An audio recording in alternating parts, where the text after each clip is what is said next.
Historic Carthage Jail. Alexander Simpson knew Lincoln when they were small boys in Kentucky.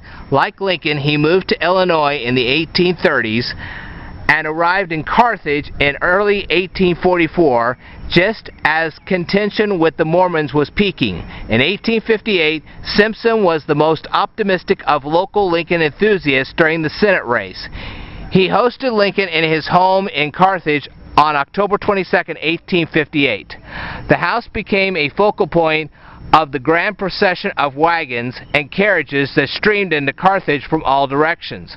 Multitudes marched by the house cheering Lincoln in a parade stretching over 3 miles long that wound all around and through town and around the public square. Simpson was on Lincoln's short list of confidential friends. Lincoln trusted him with a delicate political task: to quietly encourage local supporters of President James Buchanan in his intra-party feud with Stephen Douglas in hopes of splitting the Democratic Party and weakening Douglas. The strategy failed.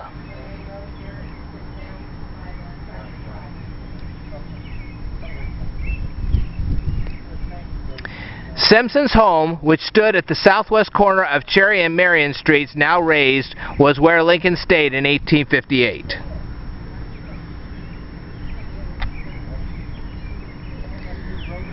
Alexander Simpson was new to Carthage in 1844 when Illinois Governor Thomas Ford paraded Joseph and Hiram Smith as prisoners before assembled militia troops on the courthouse grounds the morning after the Mormon leaders arrived to answer riot charges. Some troops rebelled at the Mormon prisoner being introduced with military dignities, forcing the governor to intervene. Later that day, they were released pending trial in the autumn. But Justice of the Peace Robert F. Smith, also militia captain of the Carthage Greys, ordered the Smiths rearrested on new charges of treason.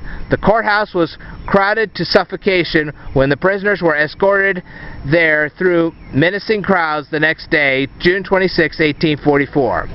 Their case was postponed again, so the Smiths were returned to this county jail and were murdered here the next day.